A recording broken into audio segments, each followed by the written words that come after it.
Bueno, ya está grabando. Buenas noches a todos. Estamos en la tutoría número 3 y hoy estamos con Mari solamente. Estamos con una cuestión eh, de emergencia eléctrica en todo Ecuador. Así que ya sabíamos que era muy probable que no se conectase nadie o que se conectase poca gente en función de que pareciera ser que en el horario de las 7 de la tarde, que es en Ecuador en este momento, las 9 de la noche en Argentina, bueno, gran parte de Loja y de Ecuador debe estar sin luz. Independientemente de eso y a pesar de eso, bueno, Mari está acá con nosotros. Vamos a hacer la tutoría igual. Queda grabada, se las voy a pasar por el grupo de WhatsApp cuando terminemos. Ahí viene Patricia Edgar. La voy a pasar por WhatsApp y va a estar subida también a la plataforma.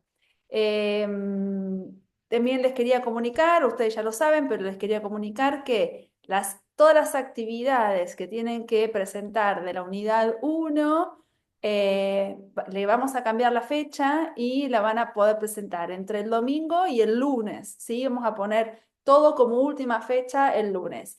Y ustedes tienen la evaluación de la primera unidad y que también va a estar abierta todo el domingo y todo el lunes hasta las 12 de la noche del día lunes, por esta cuestión de los cortes de energía para que, bueno, tengan tiempo para hacer los trabajos, para leer, bueno, para reflexionar y para poder hacer la evaluación y todas las actividades. Bueno, dicho esto, hay algunas personas que se contactan de forma privada conmigo o me mandan un mail para revisar las tareas antes de subirlo a la plataforma, así que yo les contesto a todos casi instantáneamente y bueno, los sigo invitando a que el que tenga duda y no lo quiera decir en el grupo de WhatsApp general, o me escribe un correo o me escribe de modo privado al WhatsApp.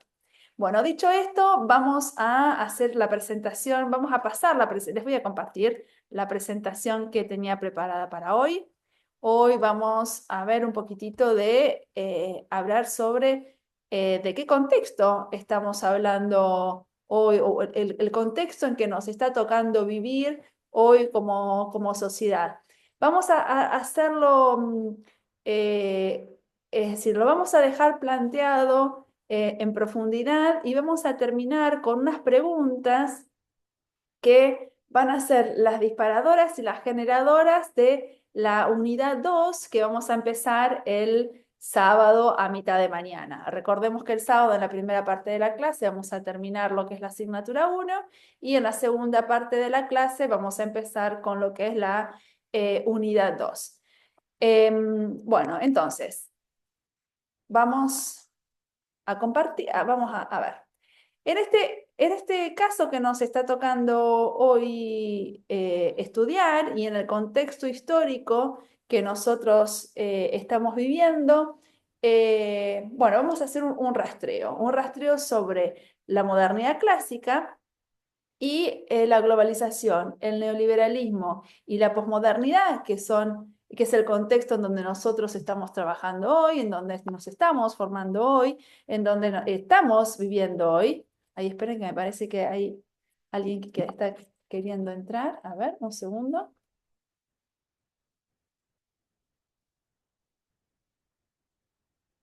Y un minuto, por favor, porque eh, está alguien pidiendo un minuto. Está alguien pidiendo el link para conectarse, que parece ser que no lo encuentra. Un minuto, así ya también.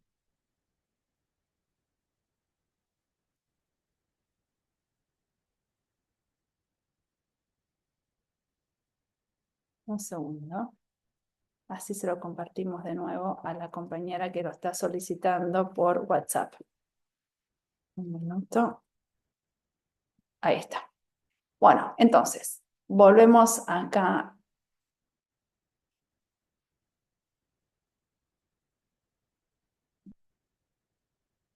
¿Se ve? Bueno, vamos a hacer un rastreo histórico sobre la modernidad clásica hasta llegar a nuestros días para preguntarnos después y terminar y dejar este puntapié inicial. para ver, es decir, en qué contexto pensamos las razones de educar, en qué contextos planteamos la educabilidad de todos los sujetos y en qué contexto nosotros nos preguntamos acerca de qué educación para qué sociedad. En realidad, lo importante es tener en cuenta que nosotros cuando hablamos siempre de educación, no podemos dejar de pensar que esta educación se da en un contexto. Por lo tanto, nosotros estamos trabajando en un sistema educativo, ya sea en cualquier nivel del sistema educativo o en la universidad o en el sistema superior no universitario. Entonces tenemos que volver nuestros ojos un poquito a la Edad Media si estamos hablando de la universidad, pero si estamos hablando del sistema educativo, vamos a volver nuestros ojos a la modernidad clásica para ver en cuáles fueron las condiciones en que surge este sistema educativo tal cual nosotros lo conocemos ahora y que evidentemente lo tenemos que repensar, reescribir, resignificar justamente a la luz de los tiempos que están corriendo hoy. Entonces, hablamos de la modernidad clásica. Un segundo que... Ahí está. Hablamos de la modernidad clásica. ¿Cuándo surge la modernidad clásica? Hay un convencionalismo histórico indicando que la modernidad clásica surge con la llegada de Colón a América. En realidad empieza en en el siglo XV, ¿no? Pero en realidad empieza 2 siglos antes, en el siglo XIII, cuando empieza a haber una crisis en el mundo feudal. Si nosotros hacemos un recordatorio acerca de las etapas de de la historia, hablamos de una edad antigua, hablamos de una edad media, hablamos de una edad moderna, y yo me gusta después hablar del siglo XIX, del siglo XX y del siglo XXI. Este siglo XXI que se caracteriza por ser global, neoliberal y posmoderno. Pero bueno, la escuela tal cual nosotros la conocemos hoy surge en el siglo XVII con Comenio. Comenio escribe en el siglo XVII la Didáctica Magna, este perfecto arte de enseñar todo a todos, y ahí aparece por primera vez la concepción de infancia, ahí aparece por primera vez la construcción del sistema educativo, tal cual nosotros lo conocemos hoy. Acá aparece por primera vez la sistematización en niveles o por niveles del sistema educativo. Comenio hablaba de una escuela materna, hablaba de una escuela elemental, que sería la escuela primaria, hablaba del gimnasio, que sería la escuela secundaria, y hablaba de la universidad. Por lo que él consideraba que este infante tenía que estar dentro del sistema educativo desde los 6 años hasta los 24 años que terminase la universidad. Ahora la primera pregunta que nos hacemos es, antes de la modernidad clásica, antes de Comenio, ¿existían las escuelas? No, no existían las escuelas como nosotros lo concebimos hoy o como las concebía Comenio. Existían lo que se llamaban, los que estudiamos historia de la educación, escuelas catedralicias o escuelas monasteriales, porque esperen que están accediendo 2 personas. Escuelas catedralicias o escuelas monasteriales, que eran recintos que se encontraban al lado de los monasterios, como su nombre lo dice, o al lado de las iglesias, en donde el domingo, después de misa, los niños, hombres, eran los que tenían posibilidad de acceder a una educación. Una educación que estaba dada por un sacerdote, una educación que se educaba en las 7 artes liberales, una educación en donde accedían solamente, como dijimos recién, los niños, hombres, y los que eran niños, de la nobleza o del señor feudal, o los que iban a ser futuros sacerdotes. Por lo tanto, estaba bastante restringido, pero lo importante de poder pensar esta Edad Media, este feudalismo, tiene que ver justamente con que la educabilidad estaba pensada solamente en los niños Y esperen porque está entrando gente, disculpen. Eh, la educabilidad se daba solamente en los niños y em, aparece por primera vez la institución universitaria. Esta institución universidad, tal cual la conocemos ahora, surge en el siglo XIII vinculada a la crisis justamente del feudalismo. Tres son las universidades que surgen y que todavía siguen hasta hoy vigentes en la actualidad, las primeras universidades medievales. La Sorbona en Francia, Bolonia en Italia y Cambridge en Inglaterra. Fíjense que esas tres universidades que existen hoy, que a mí me encantaría poder ir a trabajar a esas universidades, surgen en el siglo XIII. Pero lo importante es vincular, bueno, esa universidad que era, de más está decir, que era privativa para una clase sumamente selecta de hombres. Lo importante, y que a mí me gusta hablar acerca de las universidades, tiene que ver con qué se enseñaba y qué se aprendía. En realidad, en el siglo XIII no existía el concepto ni de ciencia, ni de disciplinas científicas, ni de métodos científicos. En el siglo XIII, en auge del feudalismo, pero comenzando a declinar ese feudalismo, hablamos de que se enseñaba y se aprendía en los monasterios las 7 artes liberales. No hablamos de disciplinas científicas, sino que hablamos de artes liberales. ¿Y cómo se enseñaba y cómo se aprendía? Bueno, se aprendía justamente por memorización. Se aprendía justamente por repetición. Se aprendía desde el lugar dogmatismo del dogmatismo. ¿Por qué? Porque recordemos que toda la Edad Media estuvo vinculada al poder religioso católico y cristiano. Entonces, esta enseñabilidad que se daba en la Edad Media estaba dada desde el lugar de que Dios seleccionaba a algunas personas que para que puedan transmitir el conocimiento que él les revelaba. Por eso toda esta concepción de características de la Edad Media, de repetitiva, memorística, verbalista y dogmática, porque en realidad eran todas características que se daban en el clero y que se daban en los oficios religiosos. Cuando cae la Edad Media, por la crisis que se da en el campo con los campesinos y sí, con los campesinos principalmente, se produce un debilitamiento del señor feudal y empieza a haber una migración del campo a la ciudad. Esa migración del campo a la ciudad y ese debilitamiento del señor feudal se da a partir del siglo XIV. O sea que tenemos el siglo XIV, el siglo XV y en el siglo XVI, y en el siglo XV, cuando Colón llega a América, empezamos a hablar de esta concretización ya de la edad moderna. La Edad Moderna crea sólidas instituciones para poder controlar la conducta de esta sociedad que se estaba formando, una sociedad crítica con respecto al feudalismo y la superación del feudalismo, una sociedad que si bien empieza siendo monárquica, después va a terminar con una fuerte crisis y una fuerte crítica hacia las monarquías.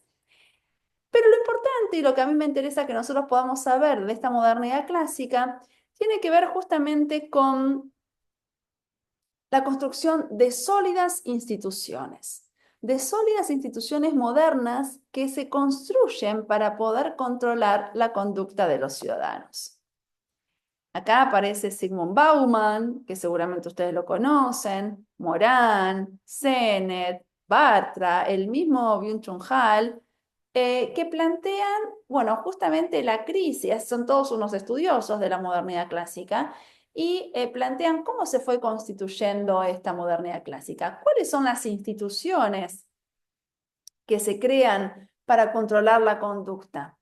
Las prisiones, que controlan la delincuencia, los psiquiátricos, que controlan al loco, el matrimonio como contrato social que controla la sexualidad, la Iglesia católica que controla el credo, el Estado-nación que tiene que velar por el orden de esta sociedad moderna y las escuelas.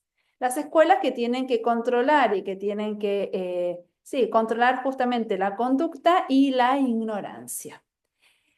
Todas estas instituciones sólidas, todas estas instituciones que se piensan para controlar la conducta de los ciudadanos, aparece vinculado a un fuerte dispositivo panóptico, un fuerte dispositivo de control y de disciplinarización, ya sea desde el punto de vista del conocimiento, como ya sea desde el punto de vista de los cuerpos.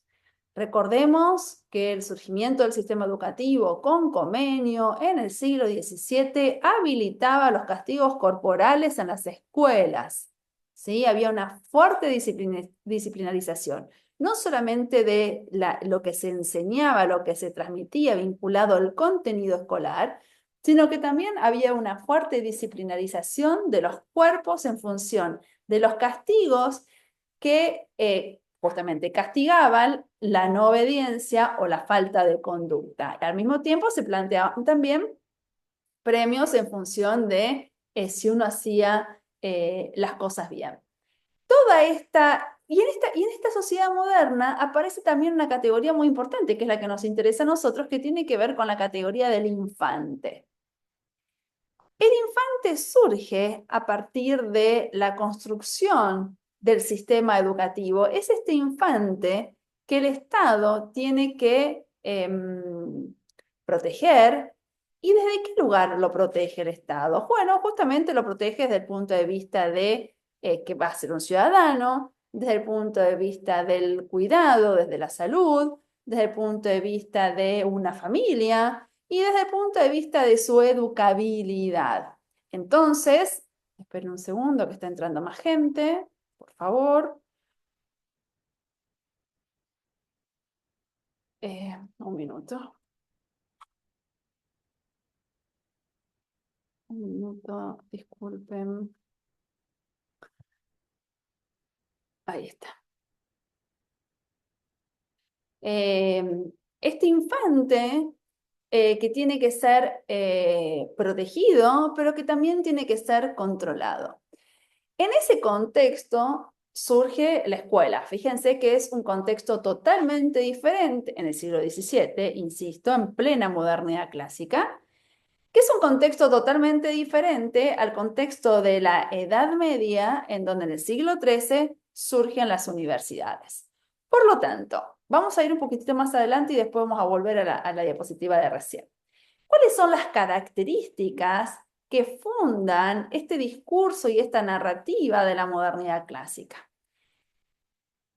Y que se concretizan en todas las instituciones modernas y que se concretizan también en todos los autores modernos desde el punto de vista de la realización, no solamente de sus teorías, sino desde el punto de vista de la realización de las construcciones metodológicas para poder acceder al conocimiento. Entonces, esta modernidad está caracterizada por la exclusividad de la razón para conocer la verdad.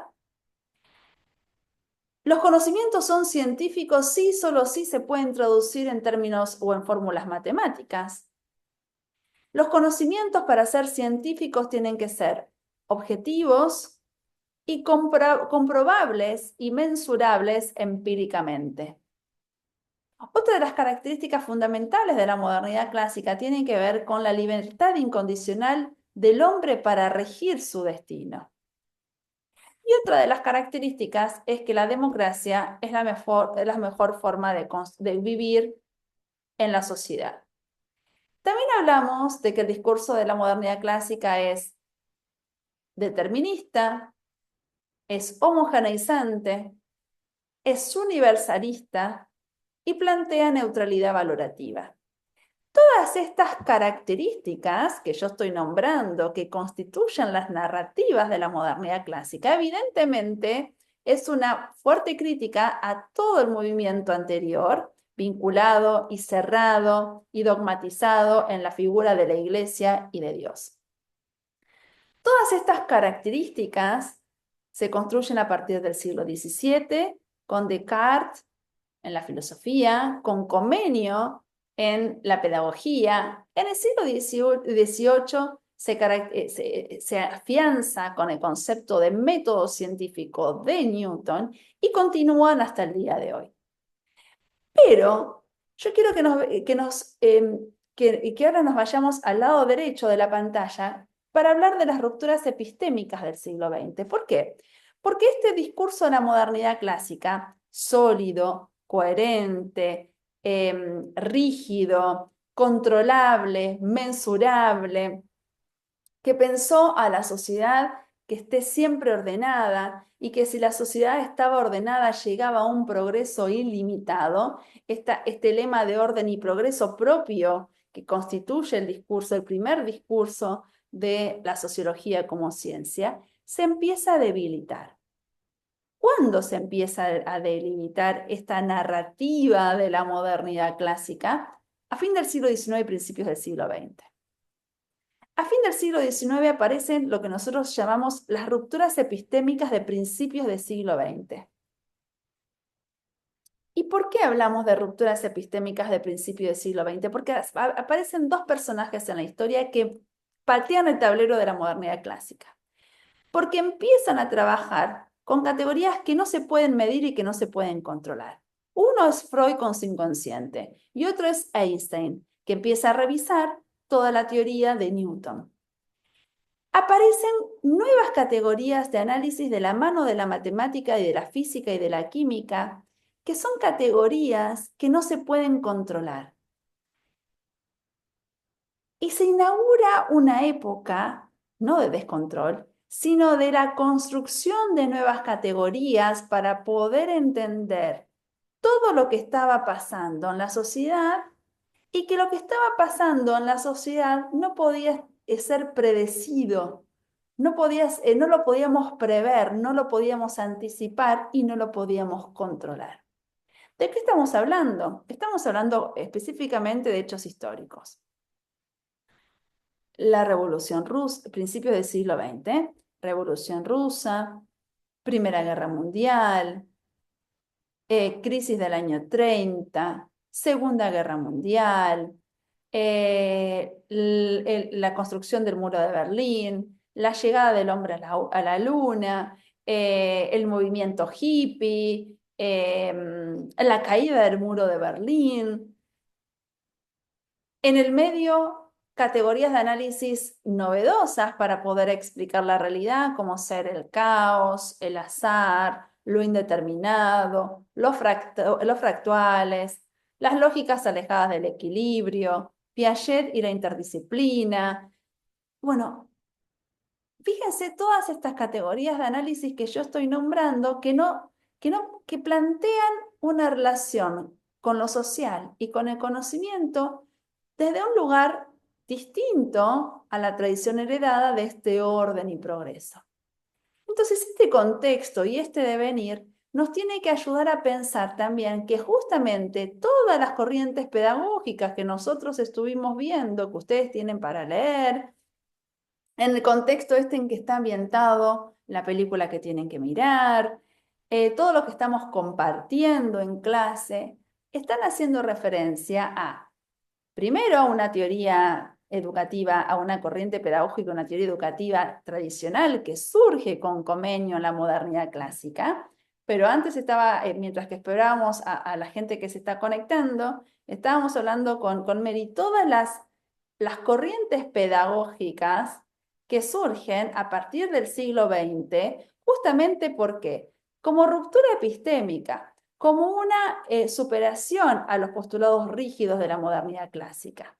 ¿Por qué? Porque esta educación tradicional estaba planteada desde la lógica de que el docente sabe, el alumno no sabe. Estaba planteada de la lógica en donde el docente habla y el alumno escucha y repite. estaba pensada desde la lógica de que si el alumno no respondía de la manera que quería el docente, se lo castigaba físicamente o ridiculizándolo adelante de toda la clase. Estamos hablando que se transmitía un conocimiento descontextuado, a pesar de que este imperativo de Comenio era de que la educación, como una crítica a la Edad Media, la educación tenía que enseñar cosas reales y cosas que les sirvan a los estudiantes para la vida.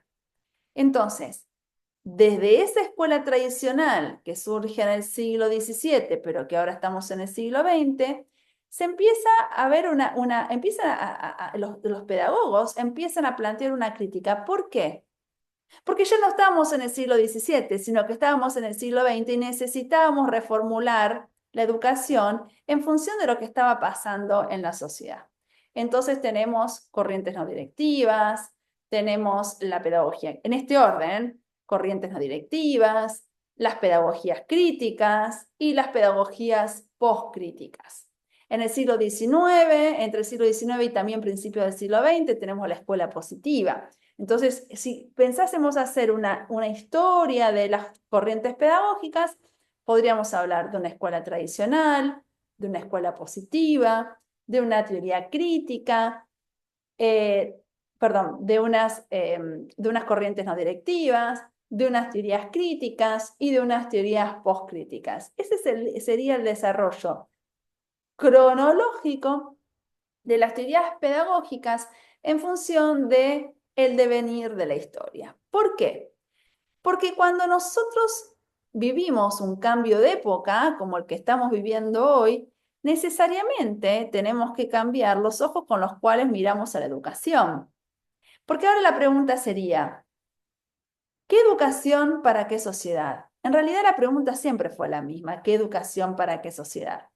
Pero lo que pasa es que antes la sociedad cambiaba mucho más lento de lo que cambia hoy. Hoy en este contexto posmoderno, hoy en este contexto global, hoy en este contexto neoliberal, que no es el contexto posmoderno, global y neoliberal de fin del siglo XX. Estamos transitando casi los primeros 25 años del siglo XXI, insistimos, con este contexto global, neoliberal y posmoderno, pero con el desarrollo de una inteligencia artificial que no la teníamos pensada que iba a aparecer con tanta fuerza y con tanta determinación. Y en ese contexto moderno líquido, como dice Bauman, en donde ahora me quedo en el centro de la diapositiva, donde hay una pérdida de la vigencia de los metarrelatos, la realidad deja de ser un valor de uso para ser un valor de cambio, la búsqueda primaria de lo hedónico, el escaso respeto de la vida, y se fuma la diferencia entre sujeto-objeto. Todo esto hace que nosotros tengamos que revisar nuestras prácticas pedagógicas a la luz de ese contexto. Y hoy le sumamos no solamente ese contexto, sino la inteligencia artificial. Entonces la pregunta es, ¿cómo tendríamos o desde qué lugar nosotros deberíamos repensar las corrientes pedagógicas que en este contexto histórico son postcríticas, que tienen que ver con los posmodernismos, que tienen que ver con el decolonialismo, que tiene que ver con las teorías de la complejidad?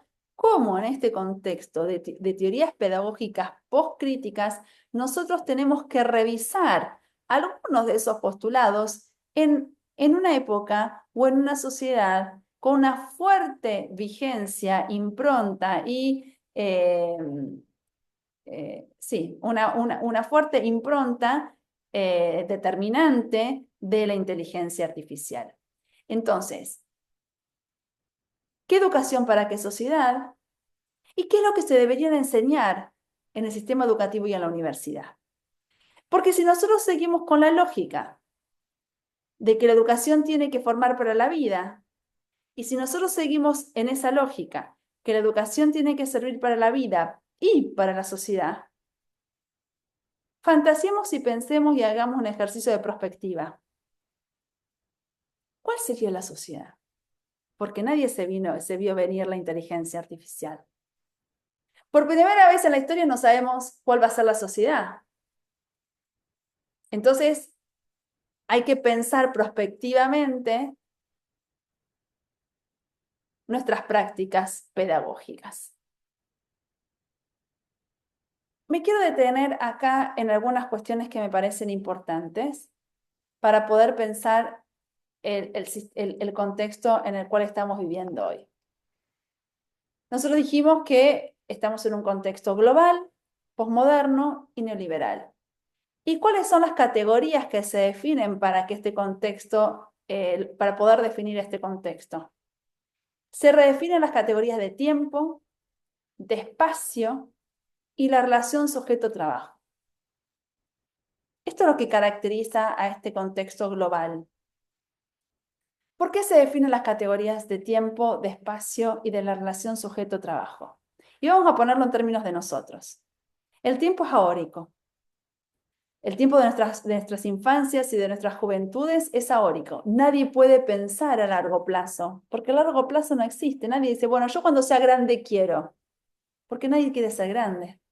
Porque está mal visto ser grande, porque se premia el ser siempre joven. Se redefine la categoría del espacio. Estamos viviendo en un espacio virtual. Ustedes están en Ecuador en sus casas y yo estoy en mi casa en Argentina. Fíjense si no está redefinido el espacio. Esta globalización, este neoliberalismo y esta posmodernidad se dio gracias al desarrollo exacerbado de la tecnología, pero de una tecnología anterior de la inteligencia artificial. Y hoy estamos viviendo en un cambio de época. Hay uno de los textos de esta reflexión crítica que uno de ustedes me mandó y me dice, y que ponía esto y me reía porque digo, y yo siempre lo digo en mis clases, dentro de 100, 200, 300 años, ¿cómo nos mirará la historia a nosotros? ¿Qué haremos o dejaremos? ¿Dejaremos alguna huella? ¿Cómo evaluarán nuestras prácticas pedagógicas? ¿Desde qué lugar nos criticarán? Y el tercer punto es que se define la relación sujeto-trabajo. Fíjense, yo en este momento estoy trabajando. Y estoy trabajando mediados por la tecnología, con la computadora, en Argentina, dándoles clases a ustedes. Fíjense si no se modifica esta relación sujeto-trabajo. En realidad yo hace 10 años que trabajo virtualmente, porque hace 10 años que trabajo en México. Mi trabajo es en una universidad en México y no vivo en México y no me tomo un avión todos los días a México. Entonces, esa relación distinta en el trabajo. Pensemos nuestros padres. No digo nuestros abuelos, porque en mi caso mis abuelos no trabajaban, eh, pero sí mi mamá, es decir, no trabajaba. Trabajaba mi abuelo, pero mis abuelas eran amas de casa.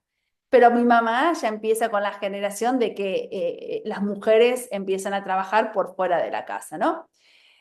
Pero claro, mi mamá trabajó 40 años en la misma institución educativa y se jubiló ahí. Pensemos nosotros, nuestra relación con el trabajo. Nosotros no nos vamos a jubilar en la misma institución que hemos trabajado los últimos 30, 40 años. ¿Por qué? Porque ahora migramos, porque ahora nos movemos de ciudad en ciudad, porque no siempre trabajamos en la misma institución, porque las contrataciones laborales son distintas. Entonces, Richard Sennett habla justamente de esto, de que no se puede pensar nada a largo plazo, porque el tiempo es ahórico y el espacio es virtual. Y no se puede pensar a largo plazo, porque la sociedad va tan acelerada que no podemos pensar qué va a pasar mañana en relación con esta sociedad y en relación con nuestros trabajos. Y no podemos pensar a largo plazo, porque tampoco podemos pensar en sostener la narrativa de un yo y de un nosotros a largo plazo. Porque el largo plazo en esta sociedad global se cae por definición. Entonces, fíjense también cómo nos tenemos que auxiliar, como decíamos en la clase sincrónica de la semana pasada, que nosotros cada vez que tengamos que hablar de un hecho educativo, y en este caso son las teorías pedagógicas, en el caso del profe Alex fueron las teorías curriculares, bueno, y así con todos los seminarios que ustedes vayan a ver en la maestría, cómo nos tenemos que auxiliar cuando hablamos de un hecho educativo de otras disciplinas que nos ayudan a pensar a los sujetos, educándonos en una institución, en un contexto. Entonces, como para dejar un poquitito las ganas para el sábado, vamos, estas son algunas preguntas que se me ocurrieron a mí, ¿no? Preguntas que nos invitan a reflexionar. ¿Para qué estamos educando hoy? ¿Cuál sería la dimensión ética política de la educación? ¿Cuáles serían las reflexiones sobre el sentido de la educación hoy? ¿Cuál es la responsabilidad de educar? La crisis de educación deviene de las crisis de la modernidad clásica y de todas las crisis, las policrisis que se suceden hoy en el contexto histórico. Y para mí la principal pregunta tiene que ver con cómo educar en tiempos de pensamiento único. No es crítico, ahí me confundí. ¿Cómo educar en tiempos de pensamiento único? ¿Cómo poder educar desde la construcción de una eticidad? ¿Cómo poder educar en la construcción de un escrutinio crítico? ¿Desde qué lugar educamos para construir un juicio moral y coherente? ¿Desde qué lugar educamos en los valores? Estos valores modernos que tenemos que recuperar, que se perdieron en algún lugar del devenir histórico y que tiene que ver con la tolerancia, con la responsabilidad, con la solidaridad, porque estamos con policrisis en todos lados. Fíjense lo que está pasando en Medio Oriente, fíjense lo que pasa en Venezuela, es decir, cómo los totalitarismos y los fundamentalismos y esta exacerbación de los pensamientos únicos hacen de que estos valores constitutivos de los sujetos eh, se vayan perdiendo de a poco. Entonces, la pregunta que va a ser lo que vamos a empezar a trabajar el sábado que viene es justamente qué educación para qué sociedad y el para qué estamos educando hoy. Como siempre, les dejo el video que está puesto en la plataforma de la explicación de la unidad 1 y de la unidad 2. Como siempre, les dejo el enlace de la película y como siempre les dejo la bibliografía de la asignatura de la unidad 1 y de la unidad 2. Y en función de esto, bueno, Edgar, que había venido antes, Diana, que se sumó ahora, y Mari, que está acá con nosotros. Me gustaría de que, bueno, no sé si hay alguna pregunta, que si quieren que conversemos en algún punto en específico, que podamos ampliar algún tipo de información. ¿Cómo estás, Diana? ¿Te tocó el corte de luz? ¿Ya pasó? ¿No pasó todavía? Sí, un corte, por eso no ingresaba pronto, pero ya estamos. Bueno, bien. Edgar, ¿cómo estás? ¿Cómo está, doctora? Muy buenas noches. Sí, Buenas está noches. un poco complicado por acá, por el Ecuador. Sí, bueno, nosotros vamos a hacer lo que se pueda, así que desde la coordinación de la maestría, desde mi persona también, se amplían, es decir, no podemos ampliar mucho más los plazos, pero hasta el lunes, hasta este lunes para la entrega de toda la unidad 1 y hasta el próximo lunes con todo lo que tiene que ver con la entrega de la unidad 2 y la posibilidad de hacer durante todo el domingo y durante todo el lunes de este fin de semana y del otro fin de semana que terminamos la maestría, la posibilidad de terminar de hacer todos los trabajos y la posibilidad también de terminar de hacer la evaluación. ¿Sí? Doctora, una pregunta. Sí. Verá, dentro de lo que son las tareas, en los foros más que nada, veo que mis compañeros están subiendo un archivo PDF de lo que se elabora el foro, pero yo tenía entendido que la rúbrica nos decía que nosotros tenemos que hacer el foro, más no cargar un archivo PDF, sino el archivo PDF donde están los mapas mentales, las infografías, eso era para la tarea autónoma, apreciada docente. Por lo que yo no cargué, yo simplemente ya respondí lo que son los foros y de eso después de Mira, 30 minutos ya no hay cómo editar. acá, acá lo explico de nuevo y todas las veces que sea necesario. En el primer foro colocamos, para que yo lo vea, colocamos el documento, es decir, la escritura de esta ay, se me fue la palabra, de, del texto crítico de las 500 palabras, ¿sí? Eso va en el ACD, es decir, en el ACD uno, ¿qué hace? Mira la película. ¿Qué hace con esa película? Arma un texto crítico de 500 palabras en el foro. Punto uno. Me voy al otro foro, al APE. Es decir, ahí escribo de nuevo las mismas 500 palabras y, y comentamos a dos compañeros.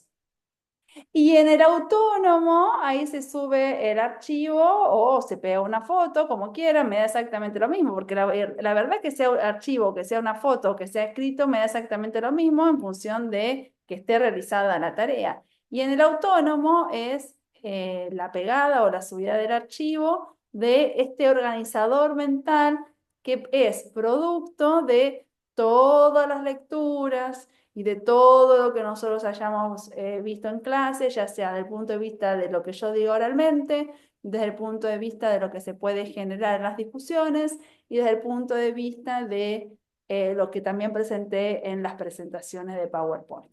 ¿Sí? Entonces, eso es, así se construye el proceso formativo y que va a ser de la misma manera, con diferentes actividades, pero así se construye el proceso formativo de esta primera unidad 1. ¿Ok? Yo Le veo que comento, me están llegando todas las alertas. No quiero interrumpir en ninguna, así que estoy dejando pasar un tiempo para que entre el domingo y el lunes pueda revisarlas. sí, es que yo creo que ya hice mal. Una, por lo que no contaba con esta información y yo hice lo que es el primer análisis de acuerdo a lo que estaba la rúbrica establecida y de acuerdo a las temáticas que se estableció. Para el Pero segundo foro, pues me iba. discúlpame, pero Ujú. está planteado en la plataforma de esa manera y fíjate que si vos participaste o no participaste de las clases, también está explicada en las tutorías y en la clase sincrónica que tuvimos la clase pasada. Sí, efectivamente, apreciada docente, yo recuerdo que yo le hice la misma pregunta al final de la clase el día sábado y usted me comentó que no había foro en el primer foro. Yo recuerdo claramente que En yo le realidad hice hincapié de esa situación, pero usted me dijo antes de salirme de clases, porque yo tenía que trabajar ya dando clases también. Entonces, obviamente, ahora yo lo que hice fue lo siguiente, no. Yo hice lo que es un análisis tanto en el primer foro, luego hice nuevamente otro análisis dentro de lo que es el segundo foro, pero ya no o sea, nuevamente dentro del mismo contexto, pero no similar al primer foro, porque se me hizo algo repetitivo. Y en ambas se realizó lo que es la crítica a dos docentes. No sé si me hago entender, apreciada docente, o sí, cómo bueno, puedo corregir. pasa nada, no pasa nada. Yo lo reviso y no pasa absolutamente nada.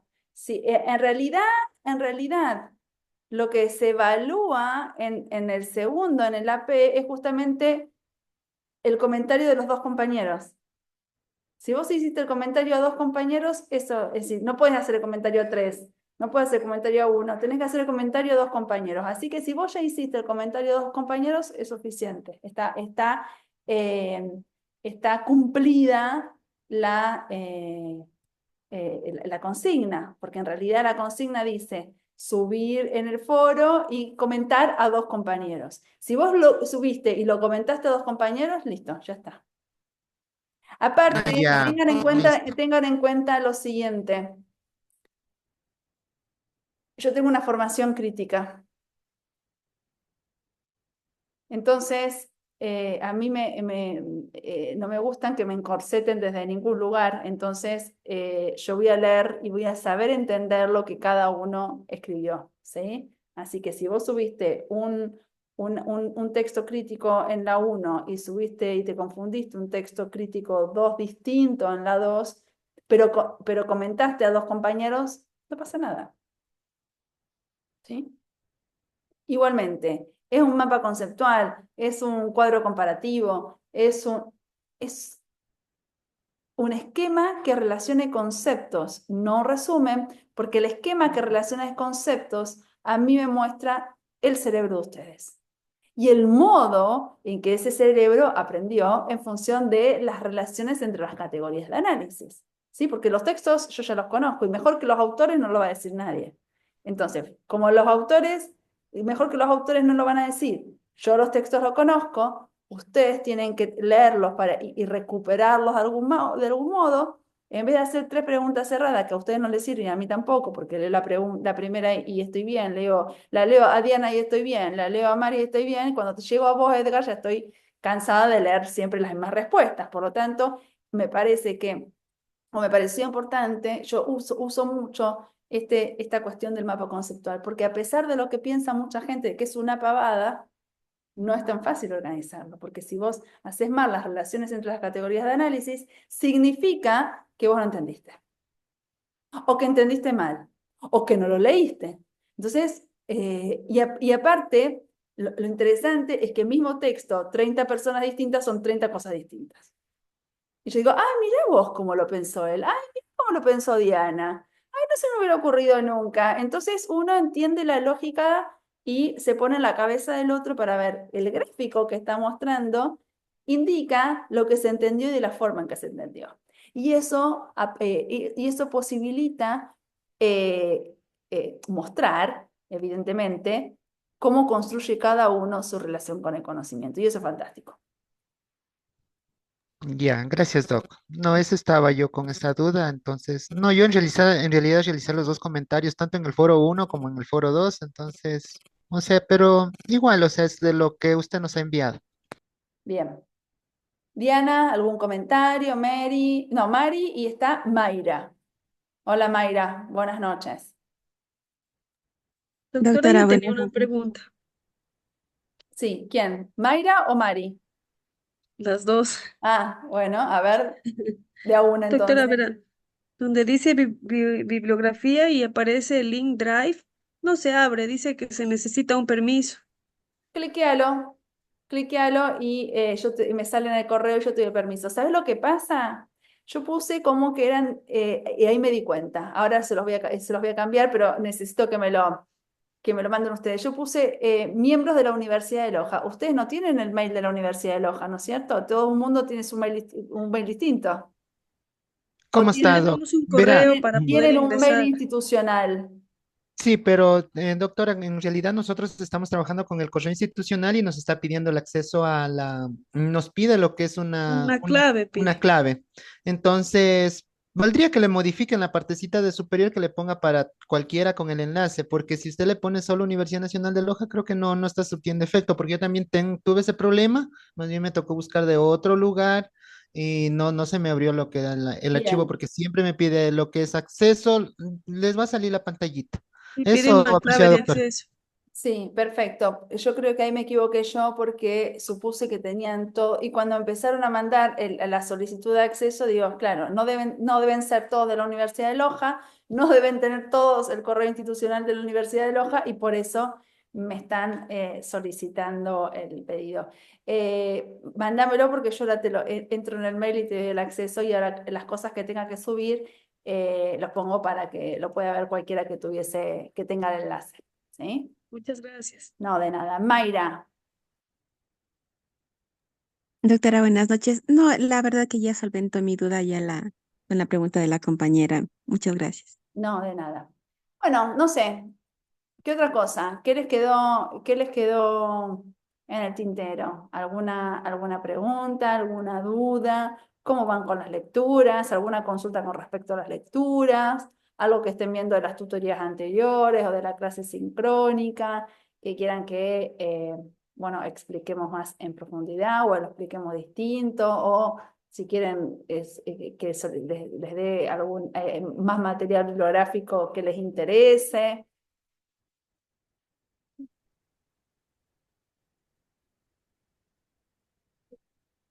Doctora, ¿qué le parece si nos explica un poco más de las teorías? Porque realmente, bueno, a mí sí me queda duda de las características, más o menos, ejemplos.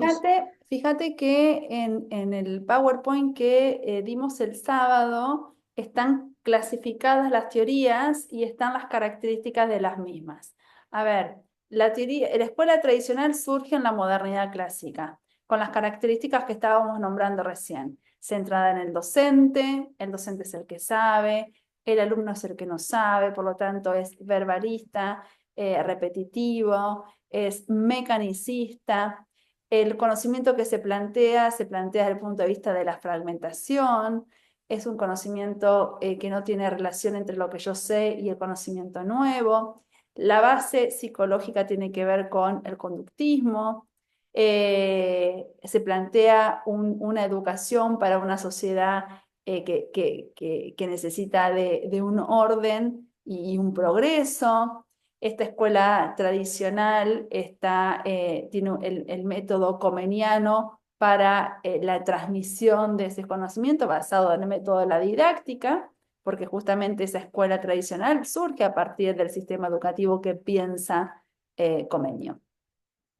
Después de la escuela tradicional, en el orden cronológico, tenemos la escuela positiva. La escuela positiva tiene la base del positivismo y del funcionalismo del siglo XIX, o sea que la escuela tradicional surge en el siglo XVII, la escuela positiva surge en el siglo XIX y parte del siglo XX.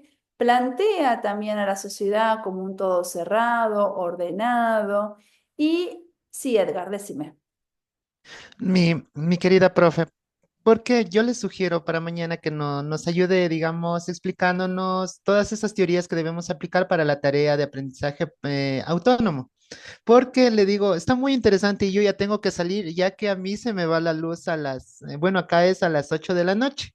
Entonces, antes de despedirme, porque tengo que apagar la computadora, si no se nos dañan acá las máquinas, eso le quería dar, como si es que en caso nos puede ayudar para el día de mañana, que créame que a las 7 de la noche estaré puntual para recibir sus recomendaciones. Bueno, hagamos Sí, una cosa. igualmente, Sí. doctora, también se va la luz a las 8.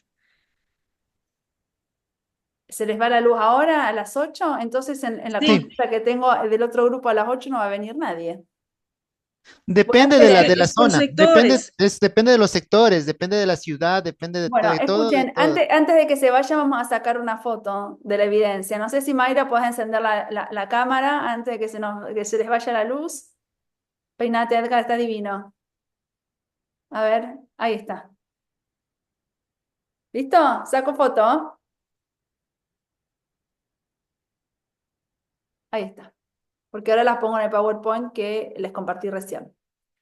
Ya, gracias, doctora. Yo me despido. Bueno, Doctora, dale. Hasta muy luego, amable. compañeros. Una muy buena noche. Chao, Doctora, puede Edgar. Chau, quedar chau. pendiente para el día de mañana, tal vez. El día de mañana, 7 en punto, ya Sí, estoy yo también. Siete, ¿Listo? bueno, si por quiere, sí, favor. 7 en punto, a las 9 en punto nos estamos Ah, conectando. sí, en el Y les horario Muchas diferente. sí, gracias, doctora. vamos a volver con esa diapositiva y se las explico paso por paso, ¿les Sí, parece? para Sí, hacer la muy tarea bien. Sí, autónoma. doctora, muchas gracias. Ya, Muchas gracias, gracias. doctora. Hasta Nos vemos. mañana. Chao, hasta mañana. Gracias.